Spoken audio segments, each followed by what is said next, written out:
Hi friends, मैं हूं नेहा। ये PHP का 17 ट्यूटोरियल है और इस ट्यूटोरियल में हम लोग फंक्शन विथ रिटर्न वैल्यू देखेंगे। देखिए, फंक्शन विथ रिटर्न वैल्यू क्या करता है।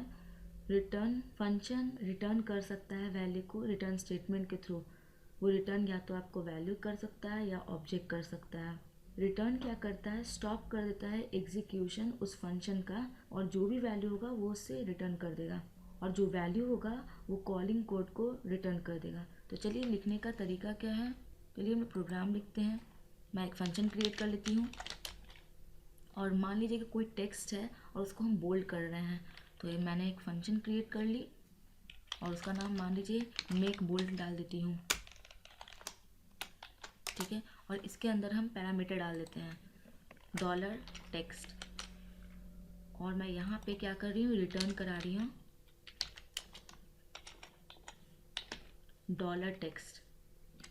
मैं यहाँ लिख देती हूँ डॉलर टेक्स्ट, और इसे हम बोल्ड कर रहे हैं ना। आप HTML में जानते होंगे कि बोल्ड लिखने का तरीका होता है B से, तो आप इसे B में डाल दें, और इसे क्लोज करना होता है।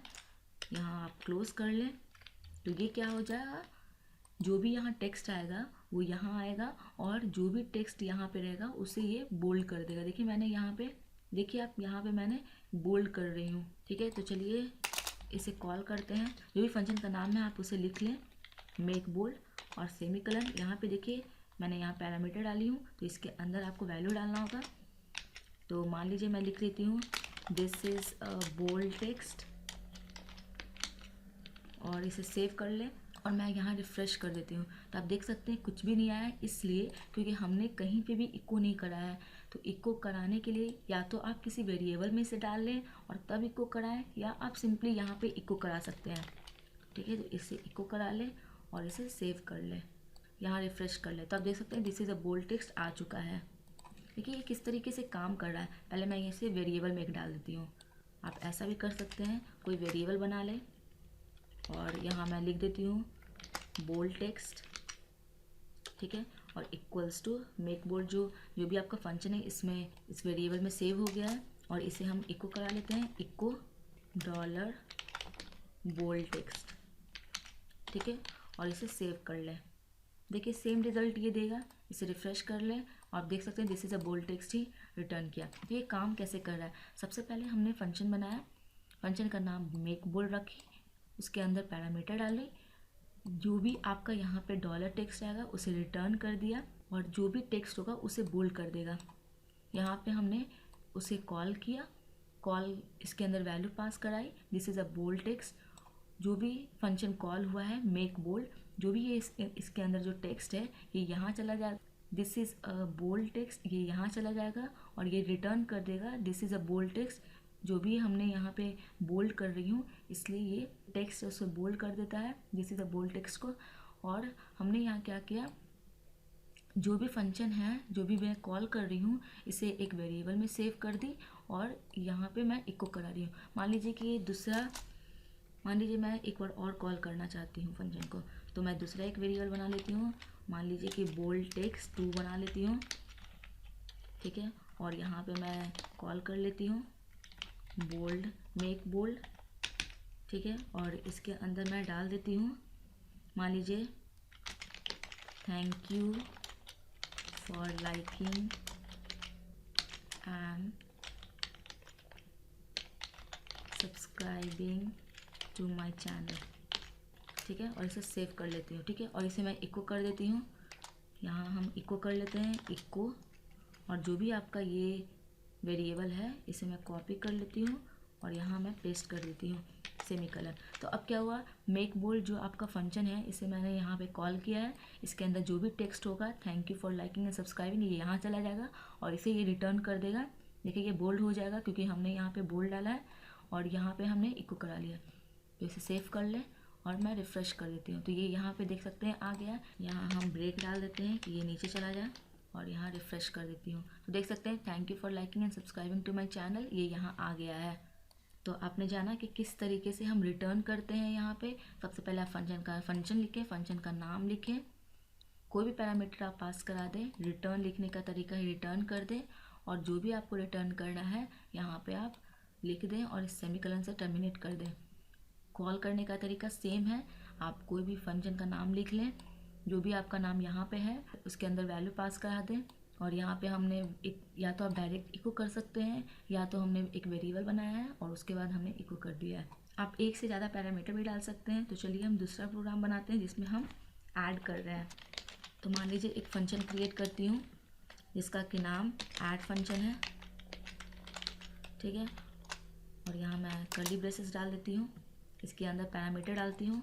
मान लीजिए कि नंबर 1 कमा डॉलर नंबर 2, और यहाँ हम क्या करते हैं, सम करा देते हैं। Dollar sum equals to number 1 और नंबर 2 को दोनों को प्लस करा देते हैं। तो नंबर 1 प्लस डॉलर नंबर 2 और सेमीकलन। और यहाँ पे हम जो भी सम होगा और रिटर्न कर देती हूँ डॉलर सम, ठीक है। तो सबसे पहले हमने एक फंक्शन क्रिएट किया जिसका नाम ऐड फंक्शन है। 2 पैरामीटर मैंने पास कराया, यहाँ पे हम ऐड कर रहे हैं और उसे रिटर्न कर दे रहे हैं। और यहाँ हम इको करा देते हैं, लिखते हैं सम ऑफ 2 नंबर। मान लीजिए 5 और 10 को हम ऐड कर रहे हैं, 5 and 10 इज, और यहाँ कंकैटिनेट कर देती हूँ और इस फंक्शन को कॉल कर लेती हूँ ऐड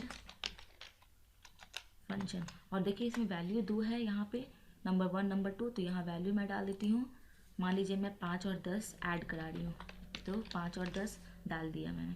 तो सबसे पहले ये क्या हो रहा है, the sum of 2 number 5 and 10 is, ये लिखा जाएगा। उसके बाद मैंने यहाँ पे कॉल किया है फंक्शन को, वे 5 और 10। देखिए मैंने फंक्शन का सबसे पहले यहाँ पे ऐड फंक्शन नाम है, तो सबसे ये देखिए 2 सेमीकोलन है। ऐड फंक्शन क्या करेगा, ये यहाँ पे चला जाएगा, ये जो 2 वैल्यू मैंने डाला है 5 और 10, ये यहाँ चला जाएगा।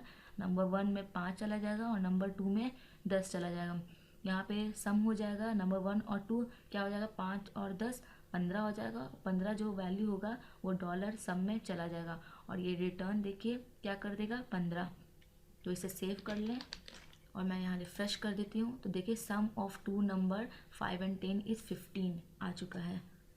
मैं इसे एक बार और कॉपी कर लेती हूँ और यहाँ मैं पेस्ट कर देती हूँ, ठीक है। और इसका वैल्यू चेंज कर देती हूँ। मान लीजिए मैं इसे 15 कर देती हूँ और इसे मान लीजिए कि 20 कर देती हूँ, ठीक है। तो ये क्या हो जाएगा, 35 हो जाएगा। तो फिर यहाँ पे मैं वैल्यू चेंज कर देती हूँ 15 और यहाँ 20।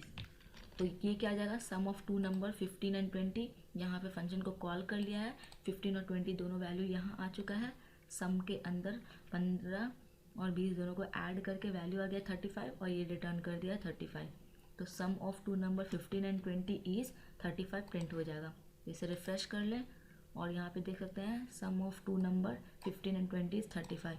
यहाँ मैं ब्रेक डाल देती हूँ,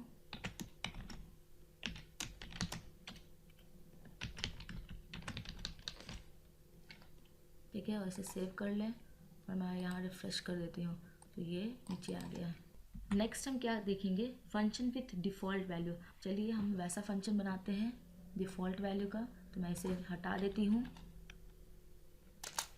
मान लीजिए मैं फंक्शन क्रिएट कर देती हूँ और हम क्या करेंगे कि जो भी आपका, मान लीजिए मैं हेलो वर्ल्ड लिख रही हूँ और उसका हम फॉन्ट को चेंज कर रहे हैं, हमेशा उसका जो साइज है हमेशा चेंज कर रहे हैं 10 पिक्सल। आप जानते हैं कि जो भी फॉन्ट होगा या तो पिक्सल में हो सकता है, पॉइंट में हो सकता है, तो मैं यहाँ पे पिक्सल में क्रिएट करूँगी। ये सब HTML का टर्म है। तो चलिए मैं फंक्शन पहले क्रिएट करती हूँ और यहाँ हम लिखते हैं कस्टम फॉन्ट, ठीक है। कस्टमाइज़ कर रहे हैं फॉन्ट को। आप नाम वैसा दें जो इससे रिलेटेड है, जिससे आपको समझ में आए कि ये हो क्या रहा है। और यहाँ मैं मान लीजिए कि पैरामीटर डाल देती हूँ और यहाँ मैं लिख देती हूँ साइज़ 10। तो आप देख सकते हैं ये मैंने वैल्यू डाला है, ये सिर्फ एक इक्वल टू है, तो ये वैल्यू इसमें चला जाएगा। और हम यहाँ क्या करते हैं, इको करा देती हूँ हेलो वर्ल्ड, हेलो वर्ल्ड, ठीक है। और इसे हम क्या करते हैं, पी टैग के अंदर इसे बंद कर देते हैं। तो मैं पी टैग लिख देती हूँ। आप ये सब जानते होंगे HTML में। और इसे बंद करने का तरीका है इस तरीके से, इसके अंदर क्या करती हूँ मैं, इनलाइन स्टाइल कर देती हूँ। इनलाइन स्टाइल मतलब क्या होता है, आप HTML में पढ़े होंगे कि इनलाइन स्टाइल मतलब क्या होता है कि इसी के अंदर p टैग के अंदर ही मैं स्टाइल करूँगी। मान लीजिए जैसे कि फॉन्ट साइज़ है तो फॉन्ट साइज़ 10 पिक्सल लिख सकती हूँ, या आप फॉन्ट फैमिलीज़ का चेंज कर सकते हैं। तो इनलाइन स्टाइल लिखने का तरीका है, मान लीजिए मैं फॉन्ट साइज़ यहाँ पे चेंज कर रही हूँ, तो फॉन्ट साइज़, और इसे मैं क्या करती हूँ कि जो भी आपका यहाँ पे साइज़ आएगा वो यहाँ पे चला जाए। तो मैं यहाँ लिख देती हूँ, आप इसे इस ब्रैकेट में डाल दें, और मैं बताऊँगी ये क्या हो रहा है, डॉलर साइज़, ठीक है। और ये हमेशा क्या होता है, पिक्सल में होता है या पॉइंट में होता है। मैं यहाँ पे पिक्सल डाल रही हूँ, आप इस तरीके से डाल लें। आप देख सकते हैं कि डबल कोटेशन के अंदर ये डबल कोटेशन है। मैंने पहले भी ट्यूटोरियल में बताया है कि किस तरीके से इसे आप बैक स्लैश यहाँ डाल सकते हैं। तो यहाँ मैं बैक स्लैश डाल देती हूँ, और यहाँ भी मैं बैक स्लैश डाल देती हूँ, ठीक है। और सबसे पहले मैं इसे कॉल कर लेती हूँ। तो हमारा फंक्शन का नाम क्या है, कस्टम फॉन्ट, और इसे सेमीकोलन से टर्मिनेट कर दीजिए। और यहाँ मान लीजिए कि मैंने कहा डिफ़ॉल्ट वैल्यू हम सीख रहे हैं ना, तो अभी मान लीजिए कि मैं वैल्यू डाल देती हूँ 20। अब ये पहले देखिए हो क्या रहा है, सबसे पहले हमने एक फंक्शन क्रिएट किया जिसका नाम कस्टम फॉन्ट है। इसमें मैंने साइज़ डाल दिया 10 पिक्सल, ये जो 10 है ये वैल्यू डॉलर साइज़ में आ गया है। हमने इको कराया हेलो वर्ल्ड को, ठीक है। इसको क्या किया, p टैग में डाल दी मैंने, यहाँ देखिए p टैग है और यहाँ p टैग है, ठीक है। सिंपल, ये इसे भूल जाएं अभी आप, सिंपल p टैग आप जानते होंगे कि किस तरीके से लिखते हैं। p टैग लिखते हैं, हेलो वर्ल्ड लिखे और p टैग को बंद कर दिए। अब क्या कर रहे हैं हम लोग, इनलाइन स्टाइल कर रहे हैं। इनलाइन स्टाइल मतलब क्या होता है, अगर आप HTML में पढ़े होंगे तो इनलाइन स्टाइल क्या करता है, उसी के अंदर, उसी जो आपका जो टैग है इसके अंदर आप यहाँ पे CSS प्रॉपर्टी लगा सकते हैं। तो यहाँ हमने स्टाइल लिखा इक्वल्स टू फॉन्ट साइज़, मैं फॉन्ट साइज़ जो है इसका चेंज कर रही हूँ। तो यहाँ देखिए सिंपल सा स्टाइल लिखी मैंने। इनलाइन लिखने का तरीका होता है स्टाइल इक्वल टू, मैं यहाँ पे फॉन्ट साइज़, यहाँ आप देख सकते हैं मैं फॉन्ट साइज़ जो है चेंज कर रही हूँ। तो फॉन्ट साइज़ क्या होगा, डॉलर साइज़। अगर मान लीजिए कि अगर यहाँ पे कोई ऐसा फंक्शन है जिसका कि वैल्यू नहीं है तो वो 10 हो जाएगा। मैंने यहाँ 20 दिया है तो ये 20 जो होगा यहाँ साइज़ में चला जाएगा, और जो डॉलर साइज़ है अभी देखिए क्या है 20 है ना, ये 20 यहाँ आ जाएगा और डॉलर साइज़ में सेव हो जाएगा 20, तो यहाँ 20 पिक्सल आ जाएगा। ये देखिए डॉलर साइज़ है और 20 पिक्सल, ये देखिए ब्रैकेट मैंने दिया है इस तरीके से, और ये क्या आ जाएगा 20 पिक्सल। तो क्या हो जाएगा, फॉन्ट साइज़ आपका 20 पिक्सल हो जाएगा।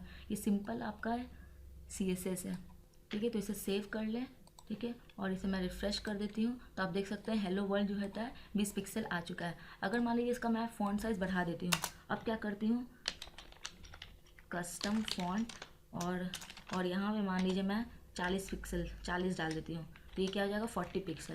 इसे सेव कर लें और यहाँ मैं रिफ़्रेश कर देती हूँ, तो ये देखिए 40 पिक्सल आ गया है। नेक्स्ट मान लीजिए कि मैंने कहा default value, function with default value, अगर कुछ भी नहीं है तो क्या लेगा वो। तो यहाँ पे हम फंक्शन को कॉल करें तो कुछ भी नहीं डालते हैं, तो आप देख सकते हैं कि हमने कौन सा वैल्यू दिया है 10, ठीक है। तो ये मान लीजिए कि मैं इसे बढ़ा देती हूँ, ये बहुत छोटा हो जाता है, तो मान लीजिए मैं इसे 60 कर देती हूँ। तो ये क्या हो जाएगा, कस्टम फॉन्ट क्या होगा, यहाँ पे मैंने कुछ नहीं डाला है तो ये क्या होगा, देखिए यही डिफ़ॉल्ट वैल्यू है। अगर कुछ नहीं है तो ये 60 ले लेगा, ये 60 यहाँ आ जाएगा, ये कॉल हो चुका है, ये 60 वैल्यू ले लेगा, और यहाँ पे क्या होगा, फ़ॉन्ट साइज़ क्या हो जाएगा 60 पिक्सल हो जाएगा, और ये जो हेलो वर्ल्ड है 60 पिक्सल बड़ा हो जाएगा फ़ॉन्ट साइज़। तो इसे रिफ़्रेश कर लें तो आप देख सकते हैं ये हेलो वर्ल्ड जो है गया 60 पिक्सल आ चुका है, जब कोई वैल्यू नहीं था। तो देखिए यहाँ पे मैंने सिंपल सा एक प्रोग्राम लिखी हूँ, एक फ़ंक्शन क्रिएट की हूँ, फंक्शन का नाम है, अगर कोई वैल्यू नहीं दिया हुआ है तो वो इससे डिफ़ॉल्ट ले लेगा 60 पिक्सल। मैंने हेलो वर्ड लिखी हूँ, इको करा रही हूँ, उसके अंदर p टैग मैंने डाला है, ये p टैग है आप जानते हैं। सिंपल सा मैं इनलाइन कर रही हूँ, ये इनलाइन है। इनलाइन के लिए आपको स्टाइल लिखना होता है इक्वल टू जो भी आपका CSS प्रॉपर्टी है। मैंने यहाँ पे देखिए फॉन्ट साइज़ दी हूँ, फॉन्ट साइज़ जो है आपका जो भी पिक्सल आएगा डॉलर साइज़, यहाँ पे अगर ये वैल्यू जो है ये जैसे 20 है तो ये 20 पिक्सल आ जाएगा, 40 है तो 40 पिक्सल आ जाएगा, साइज़ चेंज हो रहा है। अगर कोई वैल्यू नहीं दिया हुआ है तो वो डिफ़ॉल्ट क्या लेगा, 60 पिक्सल ले लेगा। तो यहाँ देखिए 60 पिक्सल आ जाएगा और आप देख सकते हैं ये आउटपुट इस तरीके से आ गया है। तो आपने इस ट्यूटोरियल में समझा कि किस तरीके से हम लोग ने फंक्शन विथ रिटर्न वैल्यू देखा और फंक्शन विथ डिफ़ॉल्ट वैल्यू देखा। Thank you so much guys, and don't forget to subscribe, like and share my channel.